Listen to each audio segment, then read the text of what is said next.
है, बहादुर हो। बाहर है जेपी मास्टर।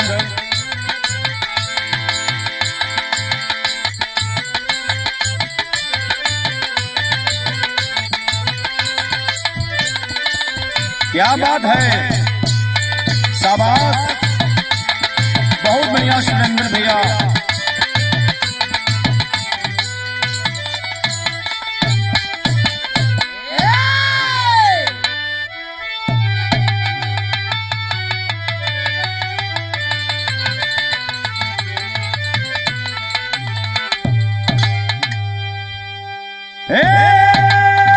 भोले बाबा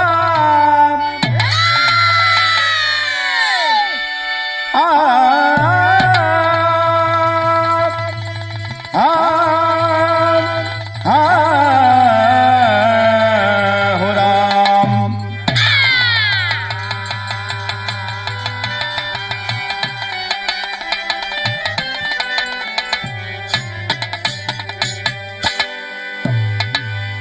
आप भैया लोगन के समक्ष हम गायक कलाकार दीपक यादव पुत्र स्वर्गीय श्री राम सिंह यादव गोरखपुर की पावन भूमि से पूरी पार्टी समेत आप सभी श्रोतागण के बिरहा प्रेमी के भोजपुरी भाषा के प्रेमी के आप सभी लोगन के हम सादर प्रणाम नमन वंदन करते बाटे।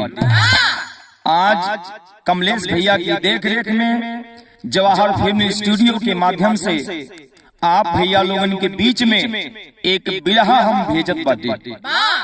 ई जोन बिरहा बा भैया समाज कर दिन एक नया आईना के रूप बा, जहां पर एक लड़की समाज कर दिन और वो लोगन कर दिन आईना दिखौले बा जे गरीबन के इज्जत ना समझेला। कैसे भूमिका के लाइन में आइए मास्टर।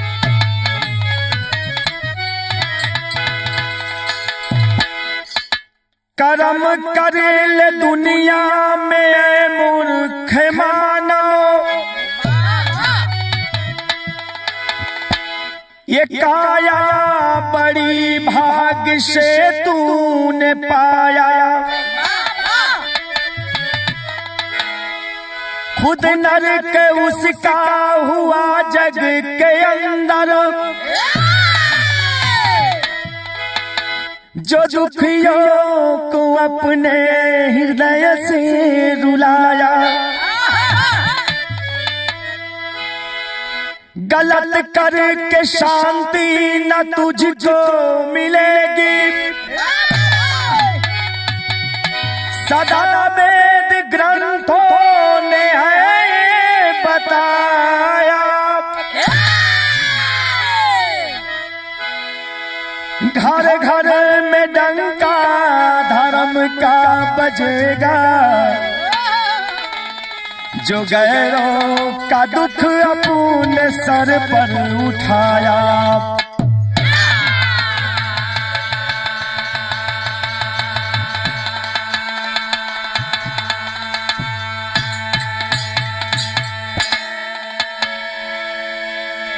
घर घर में डंका धर्म का बजेगा, जो गैरों का दुख अपने सर पर उठाया। ए भैया हर घरवा में धर्म आ जाए, अगर हई काम हो जाए कि जब अगर बनल है जौन भी व्यवस्था भगवान प्रभु आपके दिहले बात, वही व्यवस्था अनुसार अगर गरीबों के मदद अगर कर देत बाटी, एक कदम साथे आप चल देत बाटी, उनहु के जिंदगी सवर जाइए संसार। तो अगर बात बनल बा, संसार बनल बा, अगर हई काम जरूर करिए भैया। का गीत के लाइन बदल गया।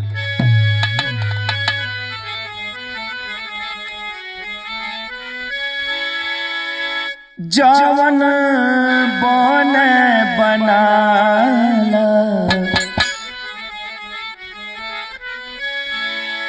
जवन बन बनाला, अजोरिया में आ जाई अन्हारिया, तका करबा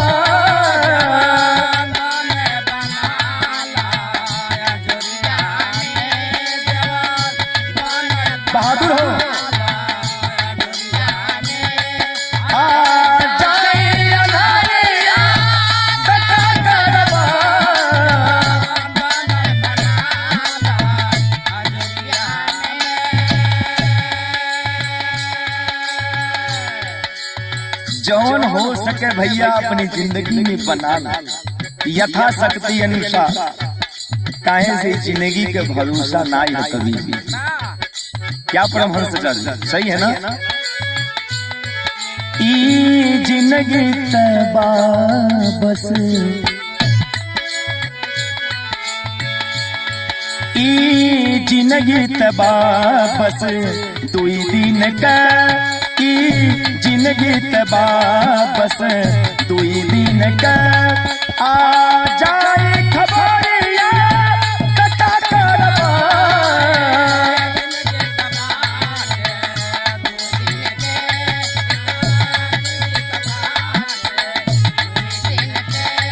आ जाए खबरिया कता करबा।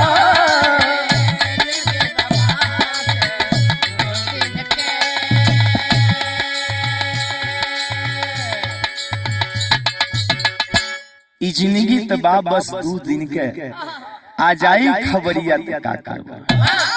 जिंदगी कोनो भरोसा ना है भैया, ई संसार जानत बा, लेकिन मोह माया और धन के लालच एकदम सबके चपले बा।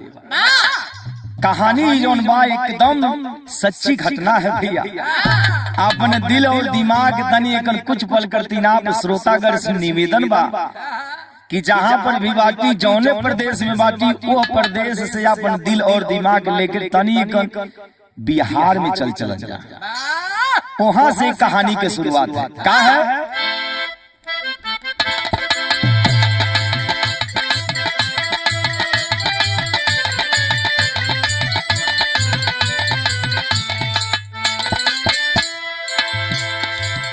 कांड हकीकत,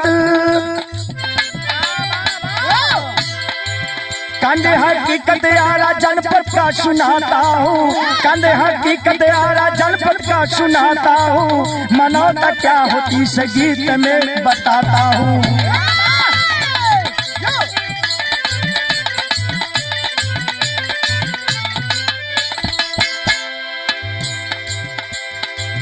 खुद गरीब दीनानाथ एक किसान रहे, खुद गरीब दीनानाथ एक किसान रहे। बेटी के गोद में नारी के संग परेशान रहे।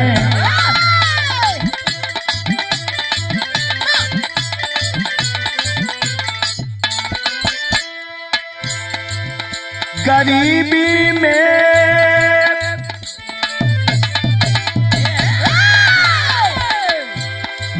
गरीबी में टीबी का रोग तन में भारी था, गरीबी में टीबी का रोग तन में भारी था। जगत से नाता टूटा शायद उनकी बारी था।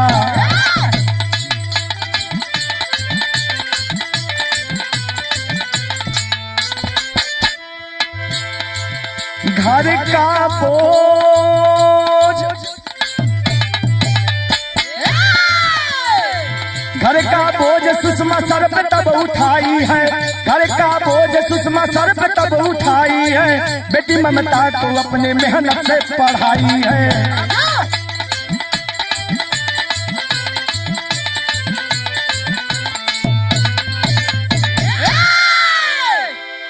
ये कहानी के शुरुआत यही शहर से हो गई। बतावल गई, सूचना मिलल कि एक गांव जेकर नाम बतावल गई रतनपुरा। वह गांव में एक व्यक्ति रहलन जिनकर नाम रहल दीनानाथ। एक बिटिया, बिटिया वो एकदम सुंदर और सुघर रहल और पत्नी के साथे गरीबी खेवत बात। लेकिन कष्ट के बात ई बा भैया कि टीबी के रोग से ग्रसित हो गई बात और शायद संसार से अब उनकर नाता टूटत बा।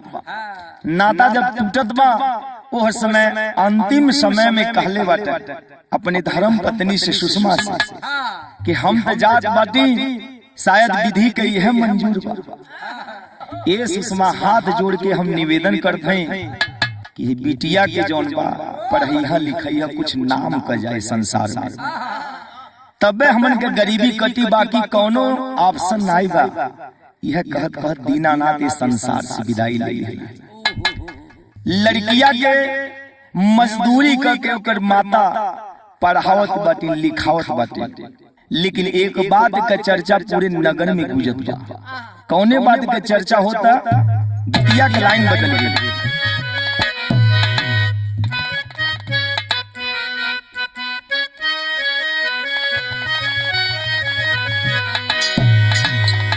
गीतिया है हमारे पिताजी स्वर्गीय श्री राम सिंह यादव जी, बिरहा गायक कलाकार, गोरखपुर की पावन भूमि से आप लोगन के बीच में बहुत बार गए।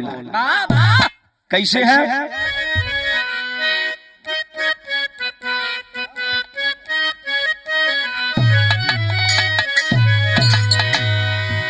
जवन माजराम के भजनिया तवन कौन दुनिया में नाही।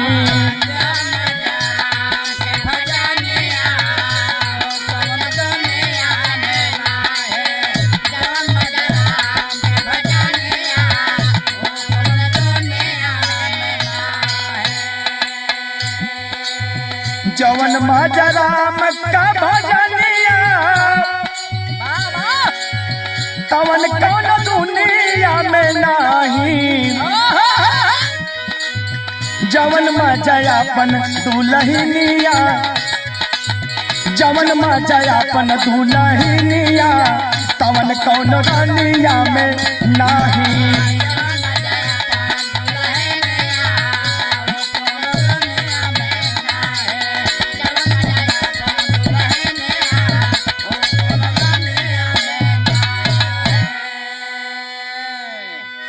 ए भैया, जब वो ममता सयान होती बा वो समय नगर में शोर मचत बा। का शोर मचत बा? नगरिया में शोर मची जाला, होले जब 16 की उमरिया, होले जब 16 की उमरिया नगरिया में शोर मची जाला।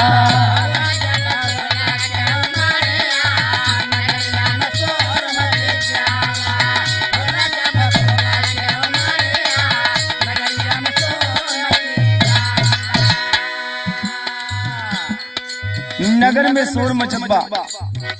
इतना सुंदर लड़की, इतना सुंदर लड़की 2-4-10 गांव में भी नाई देखे के मिलत बा। कॉलेज में गई बा लड़की, परीक्षा देवे करती, बीए 3rd ईयर के परीक्षा देती बा। लेकिन भैया गरीबी बहुत बाउर चीज है। वो लड़किया के पास 1480 रुपया नाई बा कि वो 1480 रुपया का भुगतान कर दे और प्रवेश पत्र उनके मिल जाए। काहे सुनकर माई जौन मजदूरी करत बाटी, जिनकर नाम बतावल गई सुषमा, वो मजदूरी के पैसा भी ना मिल। रोअती बा ममता वही कलेजवा में।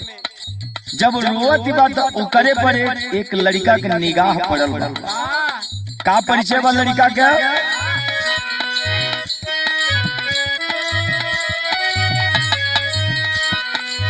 रहल सुबास भीमदाव गकलनावा,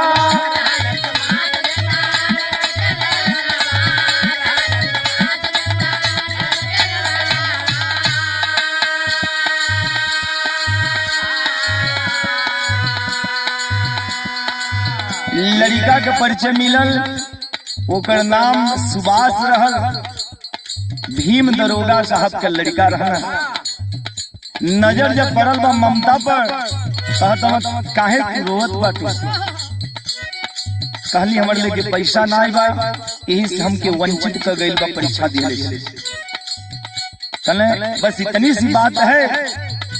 ममता कहती हमन जैसन गरीबन का स्थान इस संसार में कहीं पर भी नहीं बा, शिक्षा के क्षेत्र में भी नहीं बा। कहले इस बात को तुम छोड़ो, ऐसी बात मत करो, या पैसा लो जाकर के तुम परीक्षा दो। ए भैया 10 मिनट विलम्ब तो हो गए, लड़कियां जाकर के एडमिट कार्ड लेकर के तत्काल परीक्षा दिहले के बाद दूसरे दिन ला करके वो पैसा रिटर्न कर दिहलस। सुभाष लेत ना बता, लेकिन कहनी कि आपके लेवे के पड़ी पैसा। आप मदद कैले बाटी है गरीब लड़की के तो पैसा ले ली, मजाक कल के आप उड़ेबे, कहले ऐसन बात नहीं बा। ए भैया पैसा कह सुनत उ स्वीकार कैल है ना। धीरे धीरे वो पहला मिलन दोस्ती के रूप में बदल गई। तो भइल का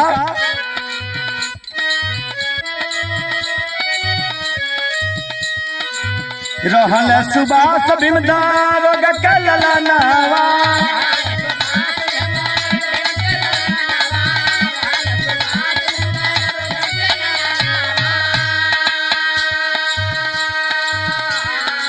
ममता से लड़ी गई से कुल में नया नावा।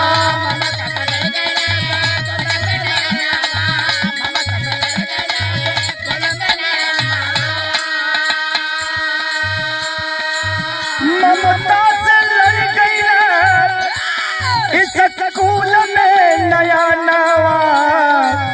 नगरिया में शोर मची जाला, नगरिया में शोर मची जाला, कहल खेर जीवन की नेवरिया। नगरिया में शोर मची जाला,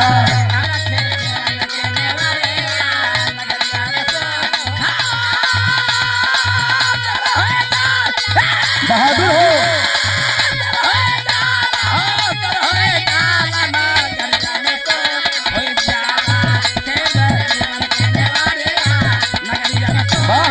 मास्टर ए भैया धीरे धीरे जब दोस्ती के रूप ले लिहला सुनकर पहला मिलन, ओकरे बाद ए भैया धीरे धीरे वो दोनों लोग आपस में मिलल जुलल चालू कर दिहला। और ओकरे बाद सुभाष अपने दिल के बात कही दिहला ममता से। कहला तू एक दिन बात कहले रहलो कि गरीबन के संसार में केहू होला ना, ई जानी ल आज भी लोग बाटे। और हम वचन देत बाटे कि अगर तुहार इच्छा रही तो तुहरे घरे बारात हम ही लेके आई।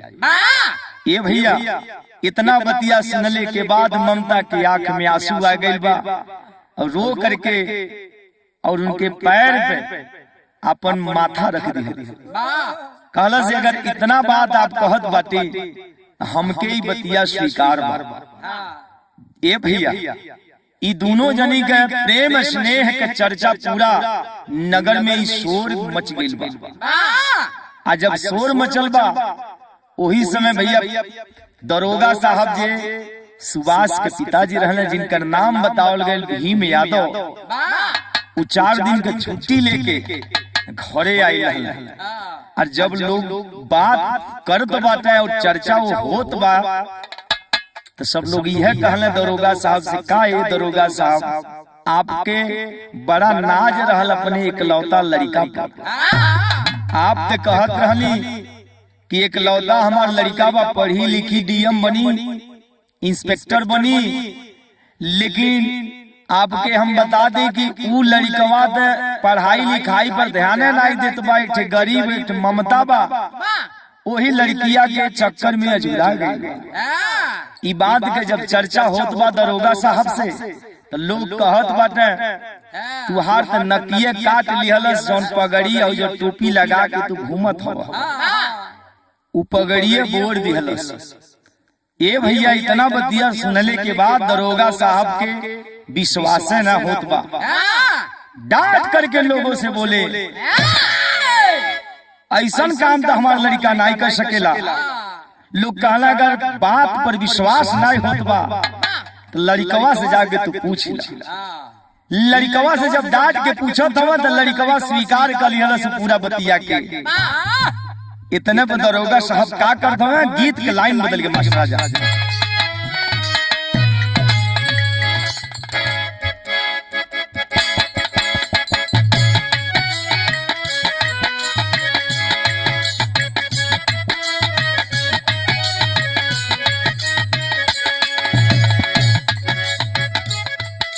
मास्टर साहब ऐसने गीत के संकेत दिहले जहां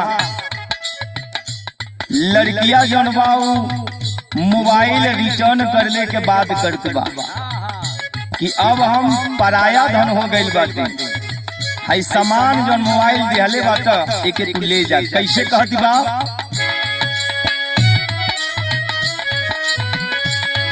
अब बात न तू हंसे होई सुन ला ये मोर करे जा।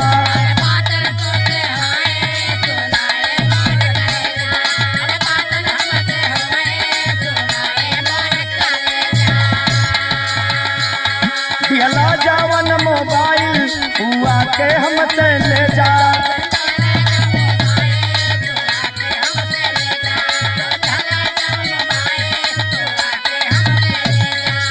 लड़कवा कहत बका याद करा जहिया कुआर रहलू, याद करा जहिया कुआर रहलू, पियावा से पहिले हमार रहलू।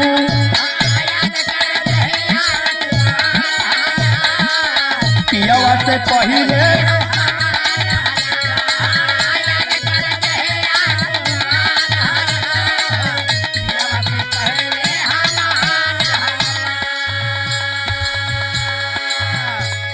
गाना के मुंह के भाव तनी एकदम भैया आप लोग यही प्रकार से दिल और दिमाग लगौले रहे। दरोगा साहब जब ये बतिया सुनल तब का करत बाटे? जब सुनल बात दरोगा बा उतरल खून नजरिया।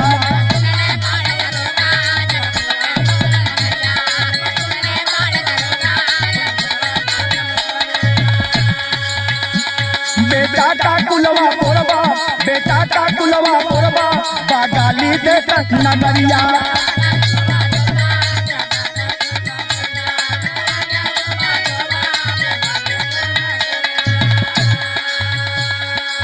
कहत हवे कि का है बेटा तू हरे पहाई दरोगा नाज करत रहले, लेकिन तू समाज में हमार पगड़िया बोर दिहला। बड़ा झेप हमके लगत बा, लेकिन बात तू समझ ल, हई काम तू के करे पड़ी। का चेतावत बाटे? ममता के जो ना भुलाई जाइबा, ममता के जो ना भुलाई जाइबा, बाबू कते रही मनाई जाइबा।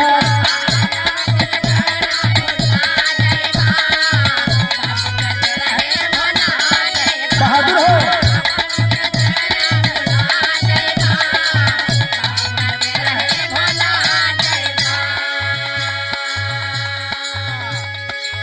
बतिया सुनले के बाद सुभाष रोवत हवे कहत हमारे बाबूजी तू गरीब बा त गरीबों का स्थान ये संसार में होला। हम समाज शास्त्र पढ़त बा जिस आप कहले हैं कि बेटा जौन शिक्षा मिली वो शिक्षा के आधार पर तू निर्णय लिहा अपने जीवन में। तो हमके कॉलेज में और स्कूल में यह शिक्षा मिलल बा अमीर गरीब सब एक समान है। सबके रगों में खून ही बहता है, केहू के रगों में पानी नहीं बहेला। उ गरीब बा भगवान बनौले बाटे, उमन ओकर का दोष बा। खींच करके तमाचा मरना कल हम के तू उपदेश देत हवा, शर्म ना आओ तो बाप से तुम जबान लड़ा रहे हो। ये भैया सुभाष के दरोगा साहब तुरंत पकड़ के आ घर में कैद कर दिहला, किल्ली चढ़ा दिहले बाटे सीट। और करे बाद फोन उठौला अपने मित्र के जिनकर नाम बतावल गई सूर्यभान यादव। सूर्यभान यादव जी से कहना कि मित्र आप बीते 10 दिन पहले आप रिश्ता लेके आई लानी अपने लड़की के, हमारे लड़का के।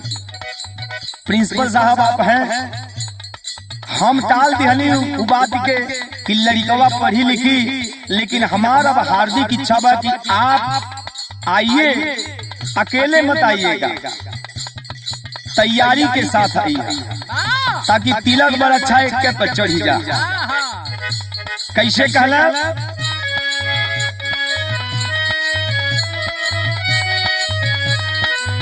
यादव सूर्यभान करे के छेकैया, परली भंवर में मुहाबत की नैया।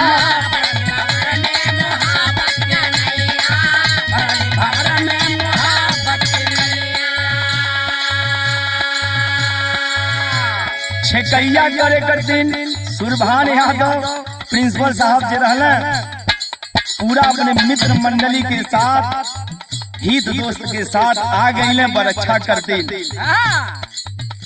और जब आ गई बात सुभाष तैयार नहीं होत बाटे कि जाके तिलक समारोह में बैठे।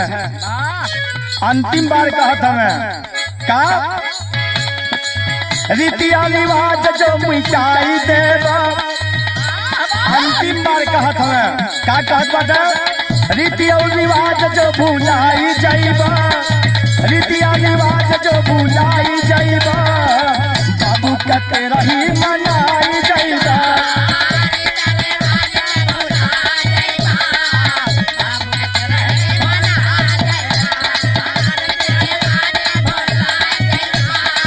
बहादुर हो।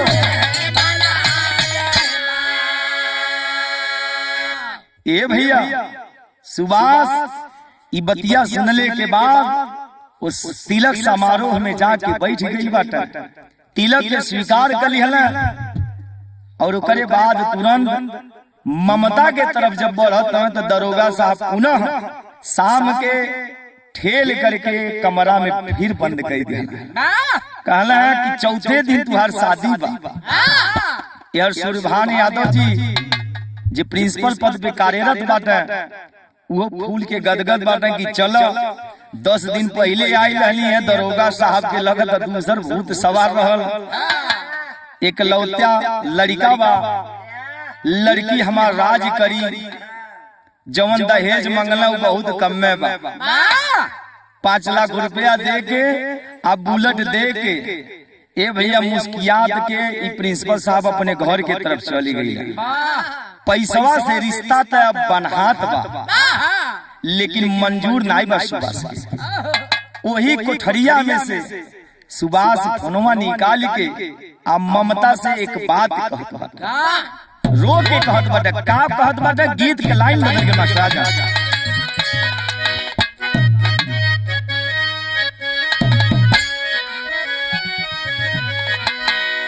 ई गीतिया के संकेत मास्टर साहब दिले हमें आज से कुछ वर्ष पहले जब भैया लोग बाबू आप लोग पूर्व के देश जब कमाए जाते रहली वो समय लुगाई लोग गावे और रो के लोग अपने हस्बैंड के लोग रोके आ का कहे जो भी मारा नो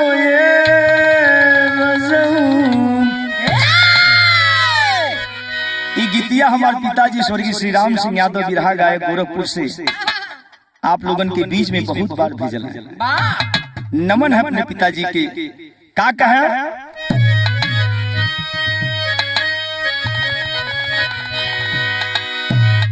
रोई मुआ मुए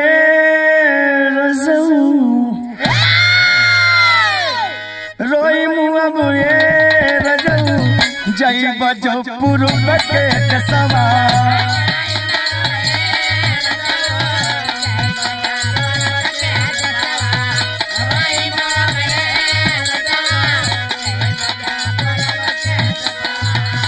ओही रे पूर्व के दसवा बसे बनलिया हो। बहादुर हो।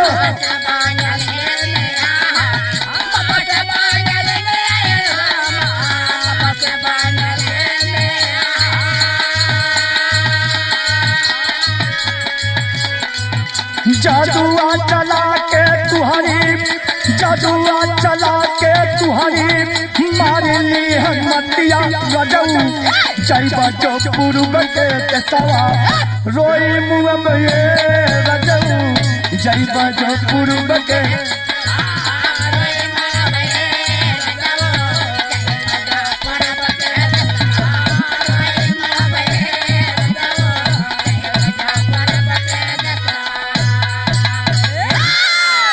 ए भैया ये तो गीत है।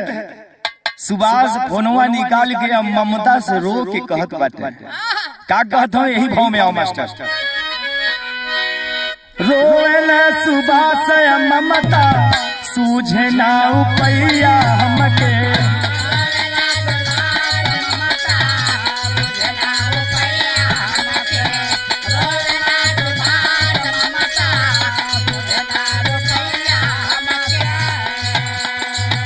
बाबू मोर मरिए जई है, बाबू मोर मरिए जई है, ताना मरी हमैया हमके,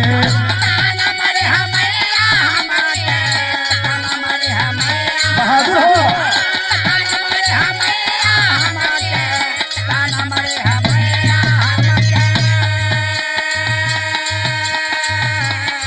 ममताई बतिया सुनतिया सुबास के, और सुनने के बाद रो के कहती रोवाला पे तुहरी हमारी फाटी जान छतिया रजऊ, बहादुर हो।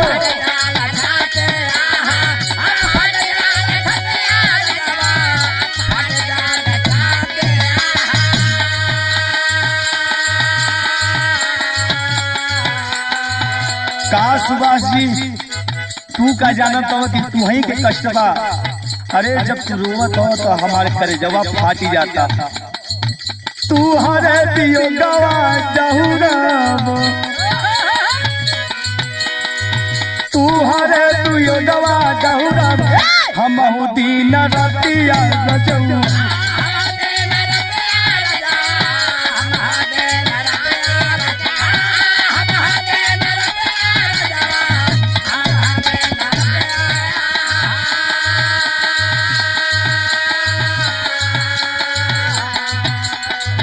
भैली बेसहारा घेरी, भैली बेसहारा घेरी, लिहल दुख दैया हमके, रोवेला सुबात ममता, सूझे ना उपैया हमके।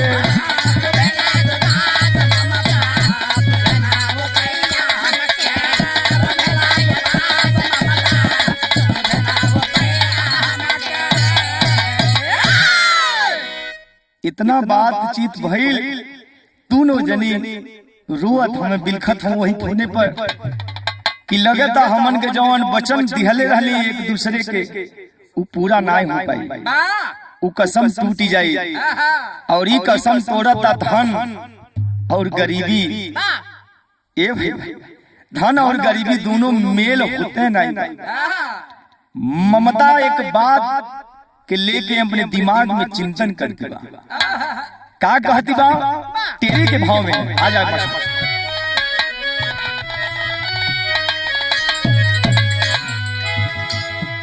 सनुरवाज अते लूटी ना कोई, भैया हो सनुरवाज अते लूटी ना कोई, सागर बिन सरिता के ना कौनो आदरवा, अरे आदरवा, अरे आदरवा।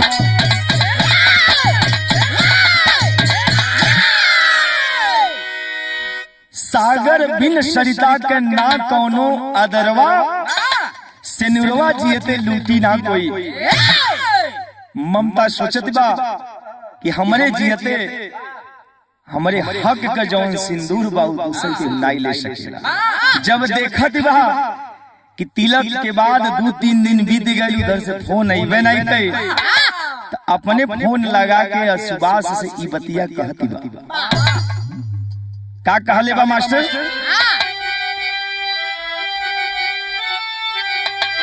कहने लगी ममता सैया,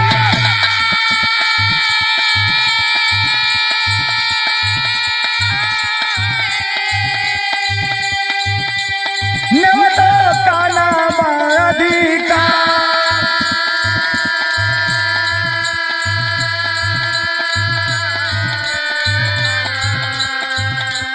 खुशी में अपने हमें भूलैला,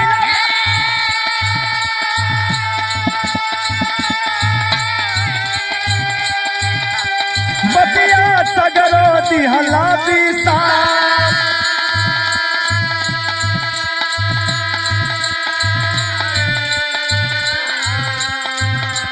गया काट ले घर से अपने,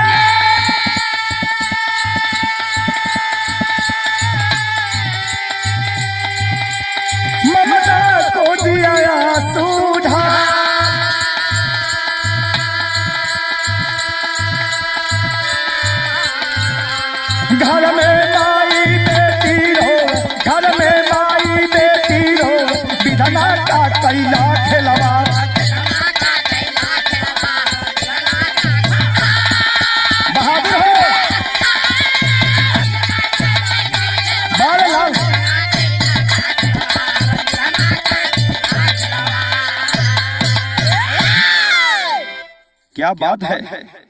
ए भैया फोनवा लगा के ममता सुभाष से कहलस कि वो दिनवा तो बहुत ऊंची ऊंची बात तू कहत रहला, अपने खुशी में सजी बतिया बिसार दिहला। ई बतिया होत बा यही बीचे ममता का माता जिकर नाम बताओल गए सुषमा, पूरी बात सुनले बाटे। आ सुनले के बाद कहनी का बेटी कैसे तू बतियाओ, तू काहे तू रुवत। ममता पूरी बात बतौलस कि माई कॉलेज में मित्रता भइल और तू गलत मत समझिह, बस वचन दिहले बाटे, बाकी एकरे अलावा और कुछ भी बात नहीं भइल बा हमन के हमरे और इनके बीच में। तू कहला कि हम अमीर त बाटी लेकिन तुहार जिंदगी हम सवारी दे। हम जब कहली कि गरीबन के केहू नहीं होला, ए माई हमसे वचन दे दिहला आ उनसे शादी करे कर दिन हम सपना सजा दिहली। ई है हमार गलती बा माई। कहली तक के रोड़ा बनत बा, पूरी बात बतौली। कुनकर जे पिताजी बाटा भीम दरोगा साहब, ऊ कहत हमके धन चाहिए तब जाके लड़किया से शादी कर। वो 2-4-10 हजार रुपया नाय, 5 लाख रुपया और एक बुलेट के डिमांड कैले बाटे। महतारी सुनलस, कहलस कि चलो ठीक बा। आज भी संसार में लोगन में अभी मानवता बा बेटी, हम गुहार लगाई निवेदन करो उनके सामने। ए भैया निवेदन करे कर दिन उ कड़वा लेके जौन सुभाष जी ममता के दिहले रहना, उ कड़वा के पर जौन पता लिखल रहल वही पता से महतारी सोचत है कि अगर हम लड़का के पिताजी से गुहार लगाए तो उधर धन का भुखाइल बाटे, धन में चूर बाटे, वहाँ हमार पगड़ी नीचा हो जाए, हमन के सम्मान नहीं करी है। लेकिन दूसरा द्वार लौकत बा जहाँ पर प्रिंसिपल साहब के घर बा। महतारी सोचत बा कि दरोगा साहब के पास जाओ तो उधर धन के भुखाइल बाटे, अपने लड़का के कहना नहीं मनले, हमरे बिटिया के बात नहीं मनले तो हमार तो नहीं मनी है। लेकिन प्रिंसिपल साहब बाटे, उनसे हम गुहार लगाई, हो न हो वो स्वीकार करना हमार गुहार।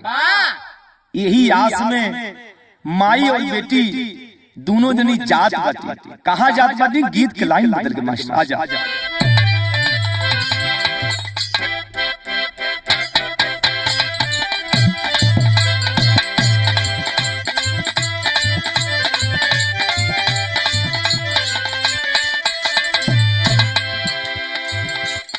हमरे हारमोनियम मास्टर जयप्रकाश यादव जी ऐसने गीत के संकेत दिहले बाटे जहाँ पर नाव खेवे वाला जौन बाल आदमी, ए भैया नाव में वो करे छेद बा, लेकिन तब वो देखिए अपने बात से ग्राहक लोगन के बुलावत बात। उ नाविक कैसे ग्राहकन के बुलावत बाटे कि हमारे नाव पे कोनो सवारी कर आ वो पार उतार।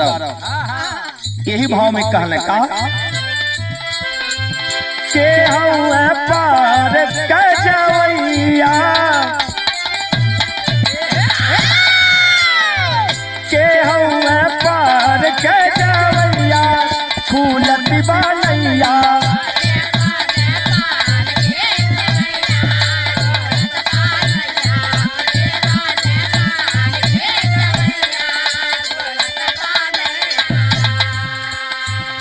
अरे हो फूलत बनैया, अरे हो फूलत बनैया।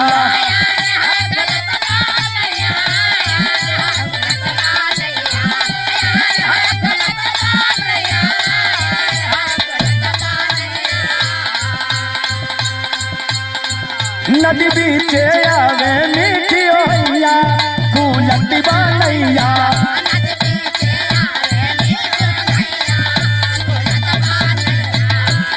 शाबाश।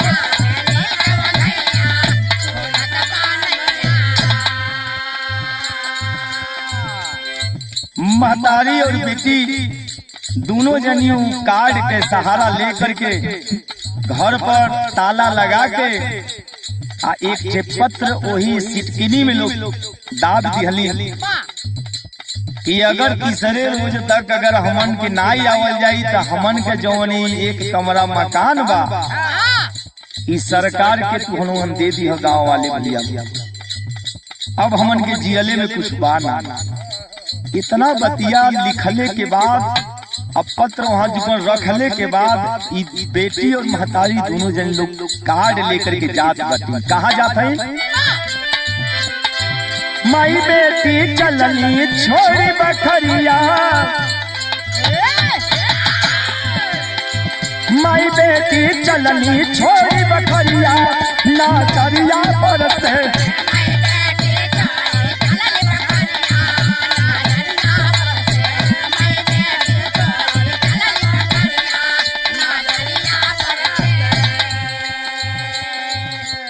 दोनों जनी घर अपन छोड़ के जात बाटी। कौने गांव जात बाटी? चाक नगर गांव सूर्य भान के भवनवा बाबू।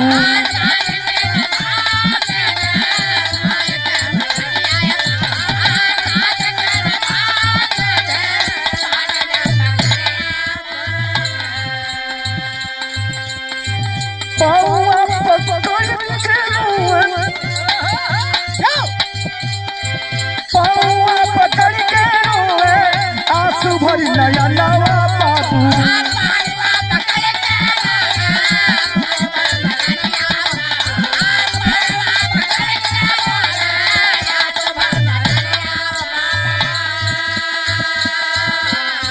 जूटल बागौआ और नगरिया,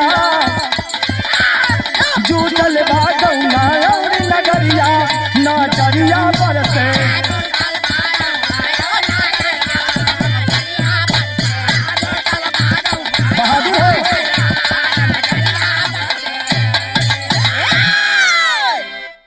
जनी चक नगरा गांव जोन बतावल गई वहां लोग गईली और महतारी पूछत बा सूर्यभान यादव के है जे प्रिंसिपल हम। एक भैया वहां रहने उ कहले हो जोन घर बा दिखाई देत सामने पियरी बंडी जे पहिन के बैठल बाटे और धोती मरले बाटे। आज उनके घरे बिटिया के हल्दी होत बा। कहां से तू लोग नाइल हो? रोवत है कहते बस हमके 2 मिनट करते मिले के बा। ये भैया महतारी और बेटी दोनों जनी प्रिंसिपल साहब के घरे गईली और करे बाद कहली आप प्रिंसिपल साहब हैं सूर्यभान यादव जी? प्रिंसिपल साहब कहले हाँ बताओ। ये भैया वो समय प्रिंसिपल साहब अपने हित मित्र साथी संगतिया सबके लेके बैठल बाटे आ कार्यक्रम जोन होखे वाला बा शादी ऊपर चर्चा करत हमें कि बराती लोग आवत बाटे त सेवा सत्कार कैसे करल जाई। वही पर विचार विमर्श होत बा। ई महतारी और बेटी जाके जब पूछली प्रिंसिपल साहब कहला हाँ बताइए का काम है आपको? ये भैया इतना बतिया सुनने के बाद महतारी पौवा पकड़ के लगत है रोवे। कहली बड़ा आस लेके हम आपके पास आई बाटी प्रिंसिपल साहब, हमार करेजा मत दुखई बा। प्रिंसिपल साहब कहले का बात है बतावा? ममता भी रोवती बा। प्रिंसिपल साहब बुद्धिजीवी व्यक्ति समझ गए कुछ न कुछ जरूर गड़बड़ बा। जवान लड़की बा, एकर महतारी बूढ़ी बा, महतारी रोवती बा, लड़कियों रोवती बा, कुछ जरूर कारण बा। ए भैया प्रिंसिपल साहब देखा तो हित साथी सब बैठल बा। वो महतारी से कहत बाटे कि कुछ पल कर दिन सामने वाले कोठरिया में तनिकन चला वहां बतावा। कैसे कहत बाटे? विदेशिया के लाइन में आ जा।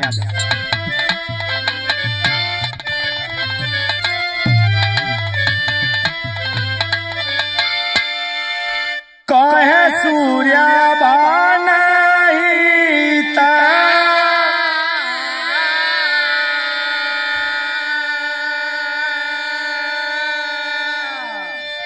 मीत बाटे दुआरा पे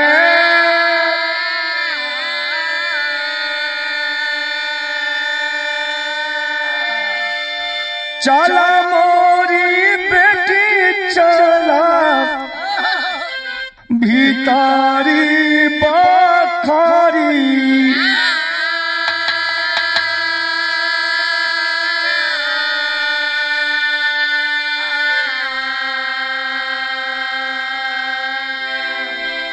कहला भीतरी बखरिया में चल ए भैया ले जाके कहत हम बताओ का कष्ट है, काहे बदे हमसे मिले कतिन आइल है। ममता और उनकर जननी दोनों जनी पूरी बात बतौली कि धन के अभाव में है जो लड़किया व ममता एकर शादी सुबास से होखे वाला रहल है जे आपके दामाद बनत बाटे। ए भैया लेकिन प्रिंसिपल साहब हमारे पास धन नहीं बा, यही लिए हमारी बिटिया के सेनूर आपके लड़किया पे सोहे जाता।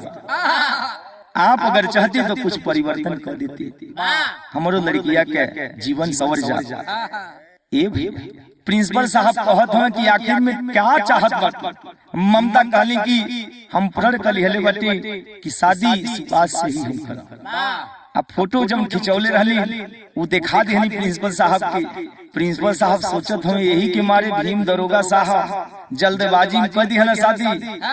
हम समझ नहीं पौली, लेकिन प्रिंसिपल साहब चिंतित बात काहे बते।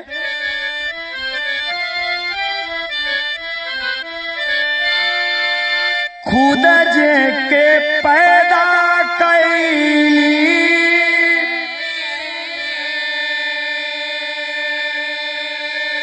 लागत बारा दिया,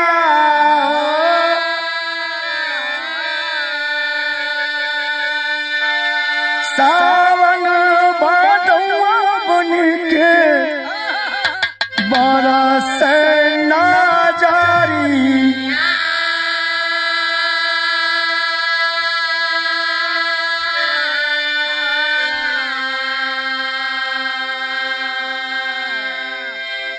गजब गोसैया बजरवा गिराई दिहला,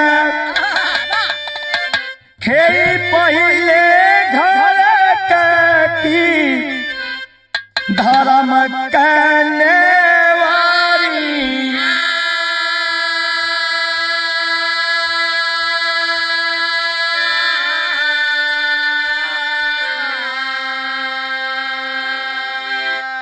ए प्रिंसिपल साहब चिंतित बात रहे कि बात जो ममता कहती बा यह पे कौन निर्णय लेवे के चाहिए। धर्म के बेटी बा ई कहती बा कि प्रिंसिपल साहब हमारे पापा ना आई बाटे, लेकिन आप ही सहारा बन सकेली हमारा। तो पहले अपने घर के हम संभाली कि धर्म के जो बिटिया बन के आई बा एकर हम लाज बचाई। रोवत हमें प्रिंसिपल साहब आज जब घर में सूचना भइल बा कि प्रिंसिपल साहब अर्थात मुखिया जी घर के जे बाटे उ रोवत हमें, वो समय का भाव बा भैया।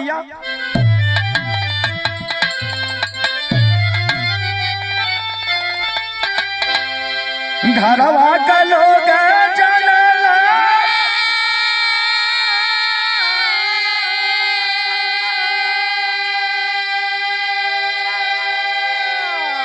रोत घर का मुखिया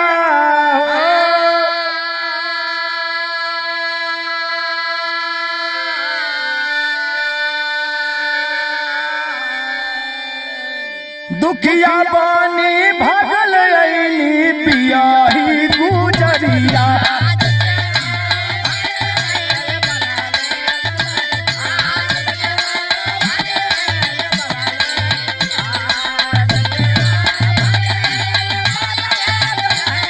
बहादुर हो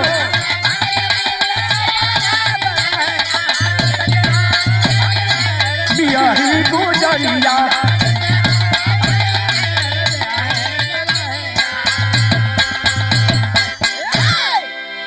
पूरा परिवार जब जान गई कि एक बूढ़ी औरत आइल बा, ओकरे साथ एक जवान लड़की भी बा, दोनों कोनो बात कैले बाटी प्रिंसिपल साहब से। और बतिया सुनले के बाद प्रिंसिपल साहब रोवत बाटे अकेले वही कोठरिया। पूरा परिवार सब कुछ काम छोड़ के वही कोठरिया माँ के लोग सब ठहरल।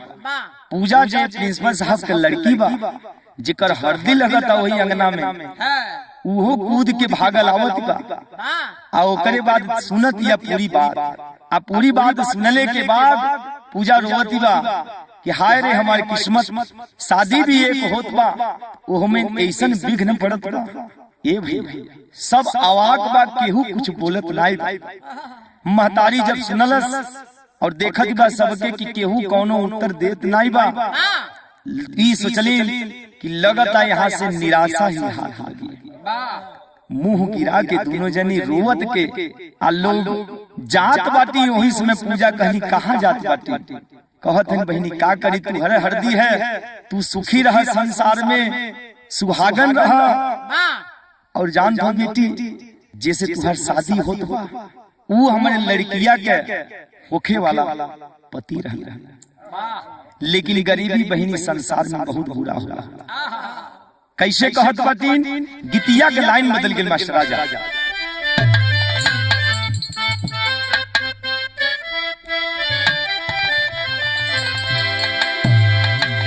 ई गीतिया उ संकेत करता दरोगा साहब एक आदमी के बंद कर दिहले बाटे जेली में, उ बंद हो गइल बाटे और उस समय उनकर औरत जाके एक दरोगा साहब से गुहार लगावत बा।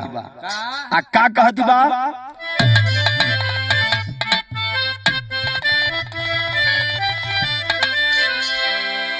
बाबू दरोगा जी,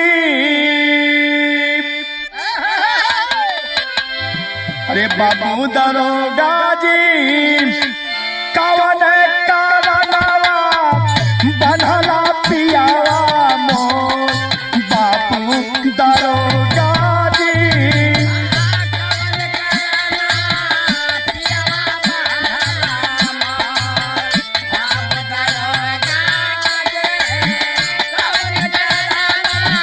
बनहला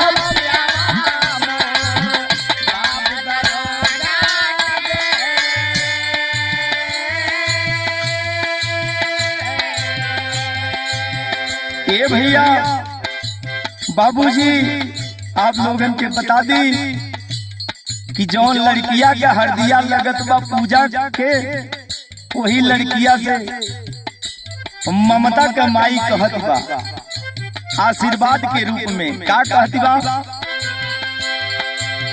हमारी बहिनी हो हमारी बहिनी हो धर्म लसनूरा तू हके मोर सुहाय, हमारी बहिनी हो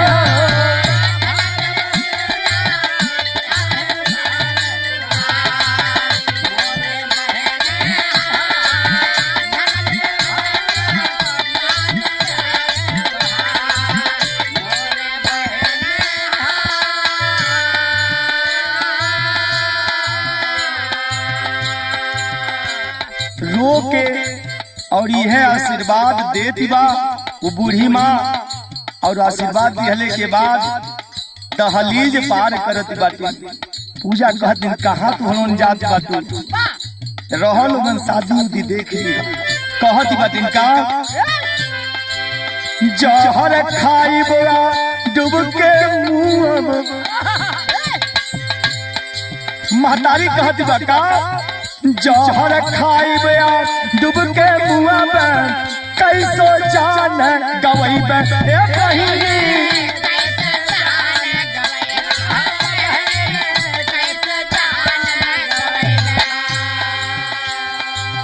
खाते लूटे गइल हमारी, खाते लूटे गइल हमारी, अब काजे के पैबे की हमारी बहिनी हो,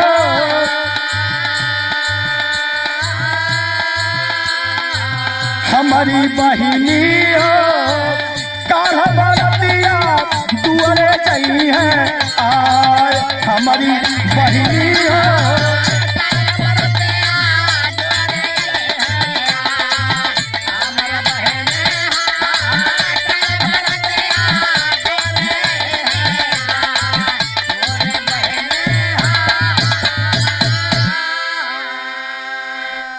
इतना बतिया सुनले के बाद ये बतिया पूजा जेकर हरदिया लगत बा ओके दिल के छू गई। और पूजा भरे समाज में अपने पूरे परिवार में डांट करके बोलती है, मोहब्बत की बगिया को मालिक सवारा, जमाने में पग पग पे सबको उबारा, धन का लगा इश्क जिसको यहाँ पर, अबला का होगा कभी ना गुजारा।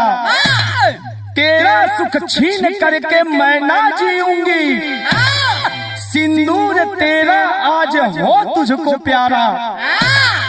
धर्म की बहन बन के आई हो घर में, बनेगा मेरा बाप तेरा सहारा। अरे धर्म के जब बहन बन के हमारे घरे आ गई, हमार बाप तुहार सहारा बनी है। प्रिंसिपल साहब कुछ समझत ना बटे कि इ लड़किया कहत का बा, महतारी भी नहीं समझती बा, पूरा परिवार समझत नहीं बा। और यही दौरान ममता और उनकर जननी दोनों जनी दहलीज पार करके उनकर घर छोड़त बाटी लोग। इतने में पूजा का करत बाटी, पहपट में आजा मास्टर।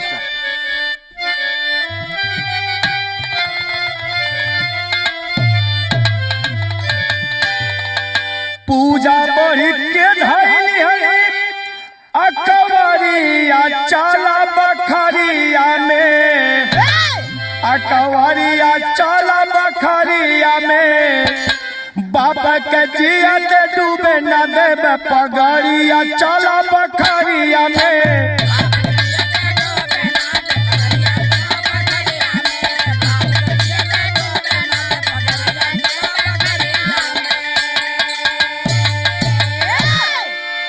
पूजा कहत बाती जबले हमार बाप जीवित रही है, तुहार पगड़ी नीचे नहीं गिरे, तुहार पगड़ी के लाज हमार बाप बचाई।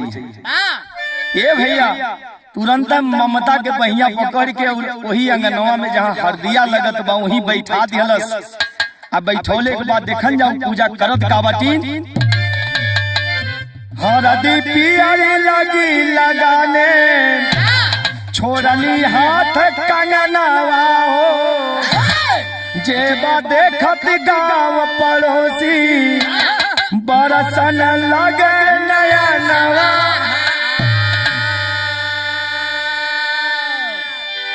बाबू कहला धन्य बाजू मोर कुमारिया चला बखरिया में, कुमारिया चला बखरिया में। धन दिहला के नाम मोहे फिकारिया चला बखरिया में।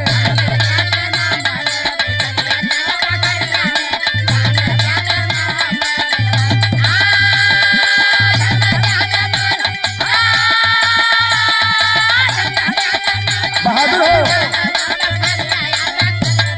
धन दिहला के नाम।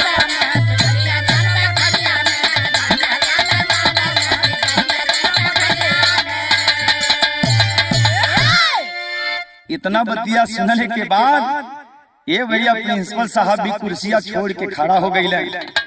कहला जब हमारे बिटिया का इतना बड़ा करेजा हो सकेला तो हम पीछे नहीं हटा।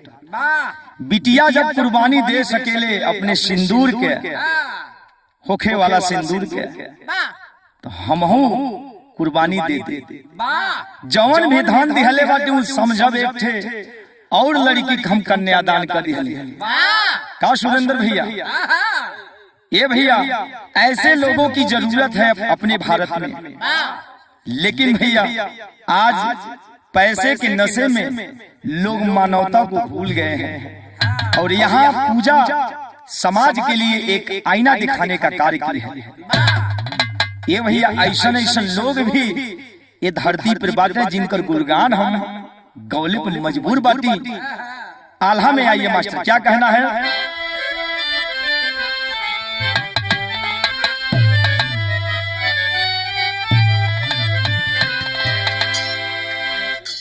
कैसन कैसन लोग गवाए इधर,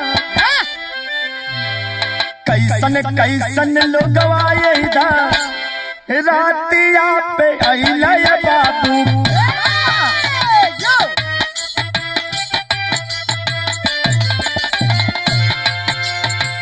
आज ले गवाला जे करो जग में इतिहास।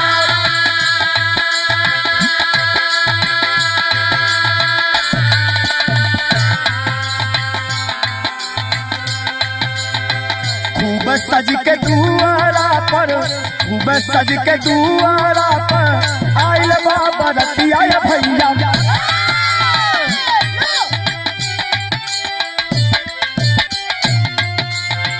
सेहरा सजवल रहल दूल्हा सुबह,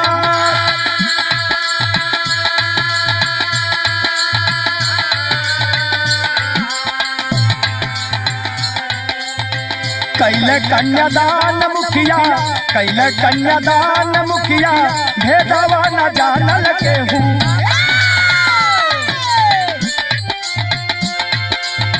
ममता के जियारा के पूजल चाहे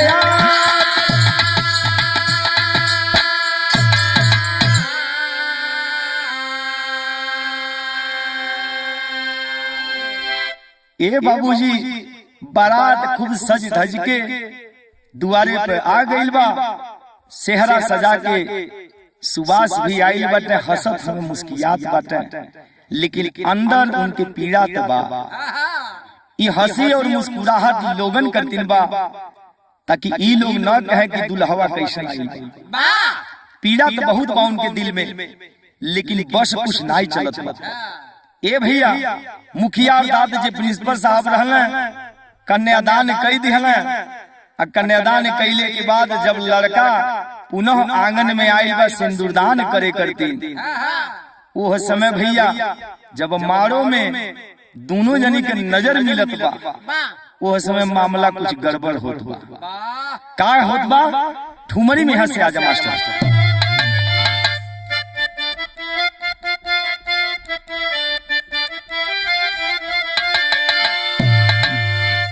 मारवे में मिलल जाब दुल्हन का नजरिया, मारवे में मिलल जाब दुल्हन का नजरिया।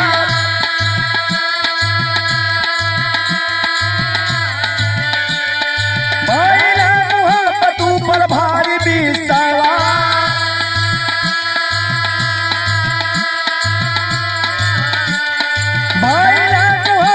पर भारी बिसारा।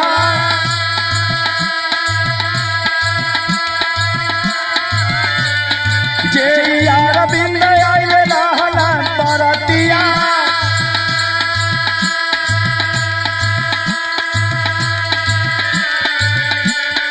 दोस्त सुबास के बतौल बतिया खा,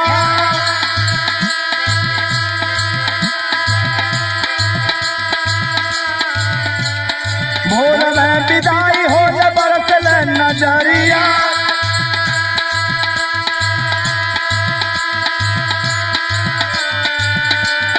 हाथ जोड़ी पूजा के पहुँच गई पास,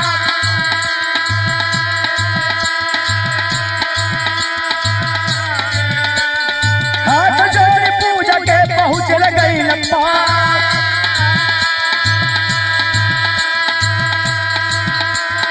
ऐसा कुर्बानी देख के बरसल नजरिया,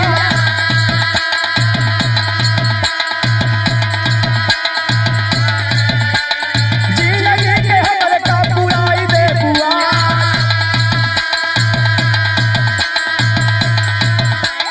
जिंदगी के हमरे का बुराई दे बुआ।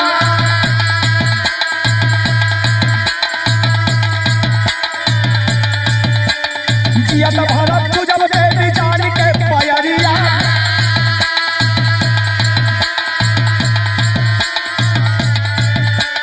भीम का शरीरिया बनल बसुन के ला,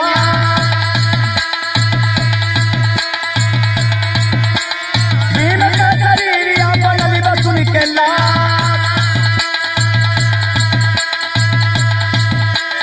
कहला बरतिया एक न जाई दुल्हनिया,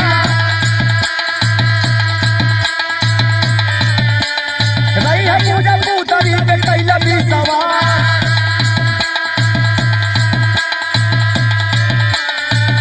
पूजा पूतरी पे कैला भी सवार।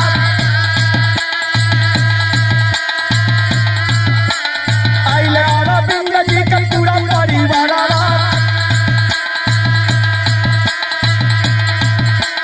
हाथ जोड़ कहे बना सत्ता खा।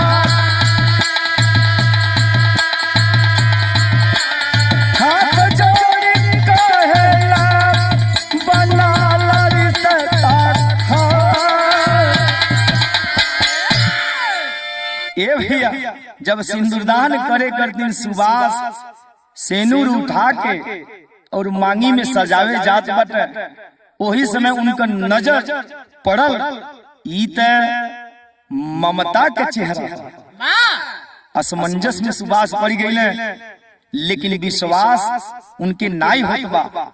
एक थप्पड़ खींच के अपने गाले को मरले कि हो न हो हम नींदी में बाटी।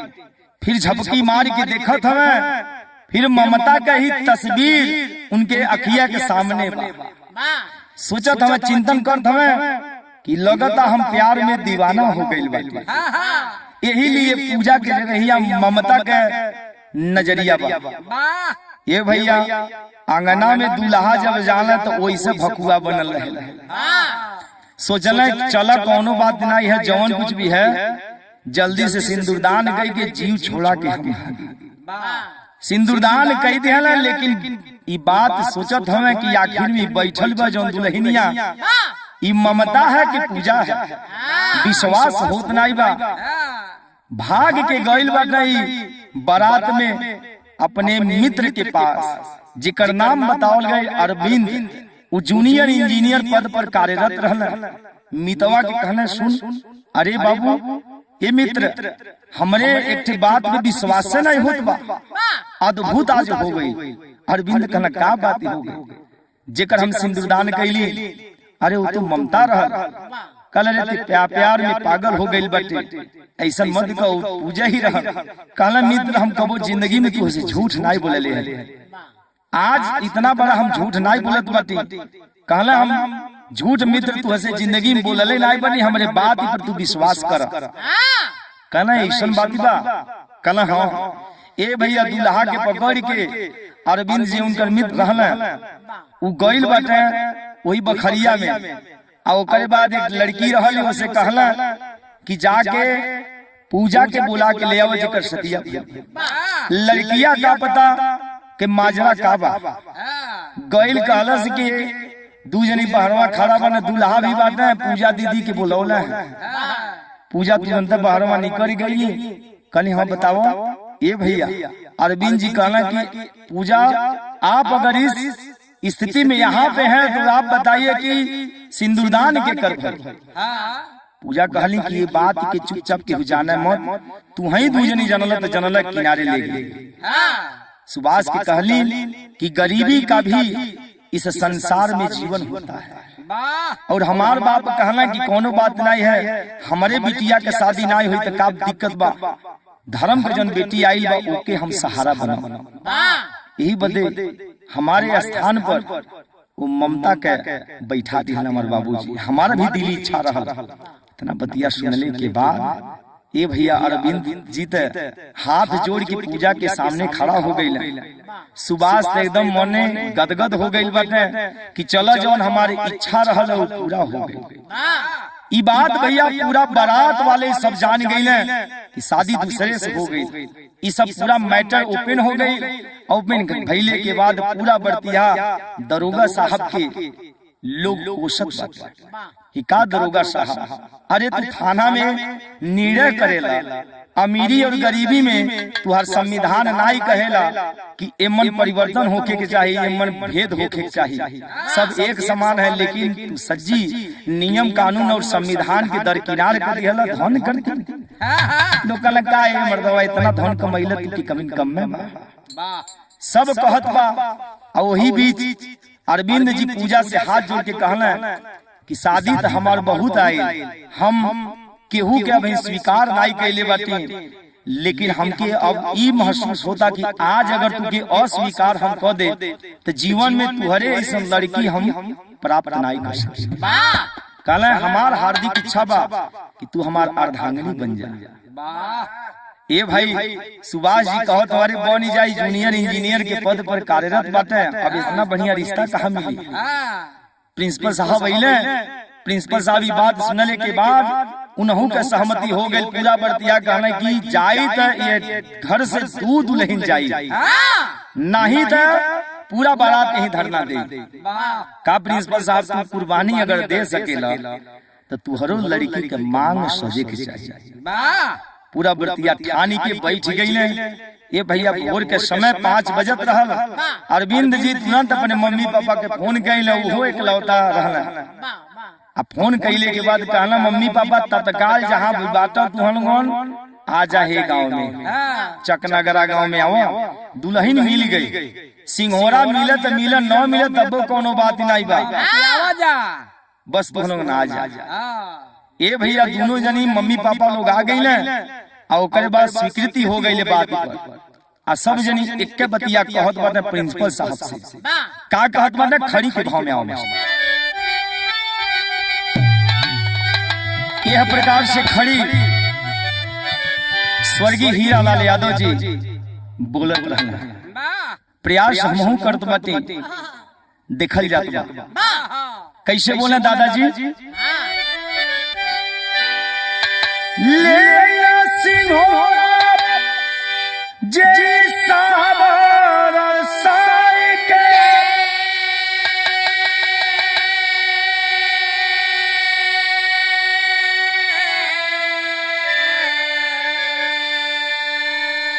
बीत कई द पूजा के, बीत कई द पूजा के, पियरिया पहना के, बीत कई द पूजा के।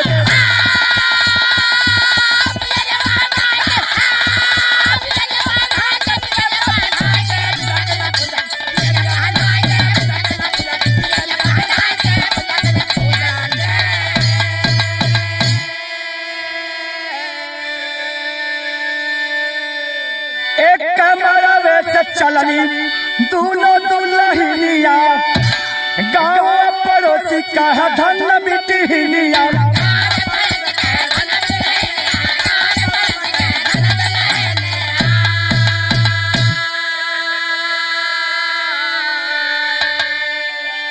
पानिया बचौलू अपन सब कुछ गवाई के,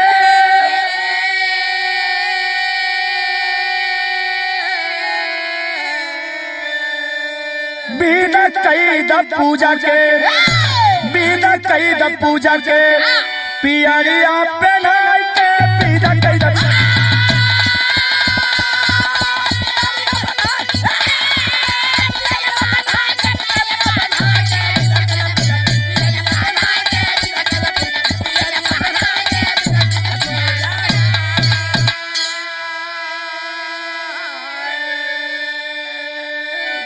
ये भी अंततः दोनों परिवार सहमत हो गई और बाराती लोगन के जौन इच्छा रहल वो पूरा हो गई। भीम दरोगा जी मारे शर्म से अपन मस्तक नीचे झुकौले। प्रिंसिपल साहब आइले, कहला कुछ महसूस भइल, एक बिटिया तू के संदेश दे दिहलस, और तुहार रिटायरमेंटी अगर बा आवे वाला बा 5 साल में, लेकिन तू अभी समझ नहीं पाइला। दरोगा साहब ये भैया इतना बतिया सुनने के बाद दरोगा साहब रोत है, उनके सबक मिल गई।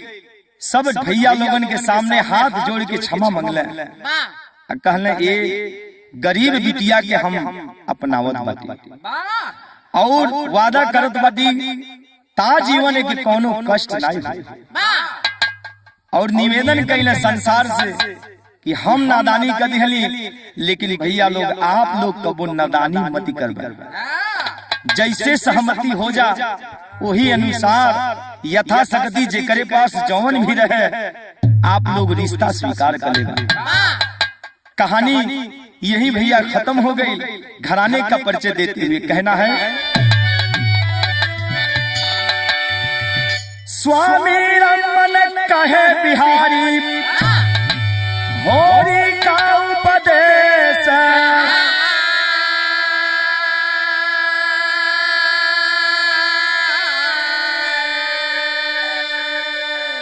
राहीरा सदगुरु स्वामी कटी है सदा कलेश।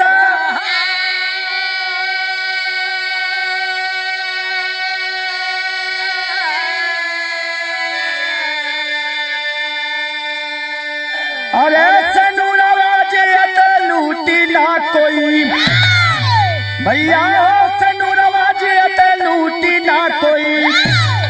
यादव